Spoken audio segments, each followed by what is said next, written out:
हरिः ॐ शन्नो देवीरविष्टय आपो भवन्तु बीतये शञ्जोरविस्रवन्तु नः अस्मे रुद्रामेहना पर्वतासो वृत्रहत्ये भरहूतौ सजोखाः जहाशग्नो सदेस्तु वदे धायि वज्र इन्द्रज्येष्ठा अस्मावन्तु देवाः मनोजवं मारुततुल्यवेगं जितेन्द्रियं बुद्धिमतां वरिष्ठं वातात्मजं वानरयूतमुख्यं श्रीरामदूतं शरणं प्रपद्ये।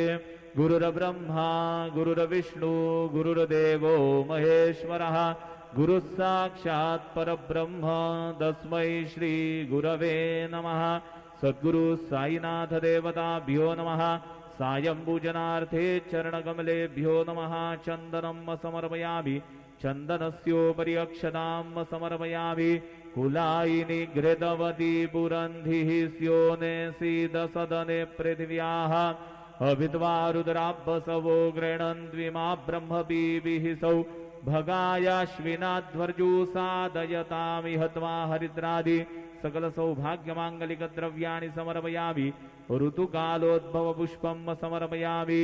सेवन्तिकावकुलचम्पकपाटलाब्जैः पुन्नागजातिकरवीररसालपुष्पैः बिल्वप्रवालतुलसीदलमालतीभिः स्वां पूजयामि जगदीश्वर मे प्रसीद।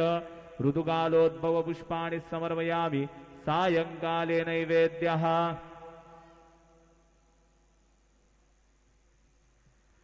अन्नपतेन्नस्य दूधे जनमीवस्य शुग्मिनः प्रप्रदातारन्तारिख ऊरजन्नो देहि द्विपदे चतुःपदे चतुष्कोणमण्डलं कृत्वा तदुपरि नैवेद्यपात्रं निधाय गायत्रीमन्त्रेण पात्रं प्रोक्षयेत्। ऋतन्त्वा सत्येन वर्हिञ्जामि धेनुमुद्रयाममृतीकृत्य गरासमुद्रया ॐ प्राणाय स्वाहा ॐ अपानाय स्वाहा ॐ व्यानाय स्वाहा ॐ उदानाय स्वाहा ॐ समानाय स्वाहा ॐ ब्रह्मणे नमः। नैवेद्यमध्ये पानीयं समर्पयामि। पुनर्नैवेद्यं निवेदयामि। ॐ प्राणाय स्वाहा ॐ अपानाय स्वाहा ॐ व्यानाय स्वाहा ॐ उदानाय स्वाहा ॐ समानाय स्वाहा ॐ ब्रह्मणे नमः।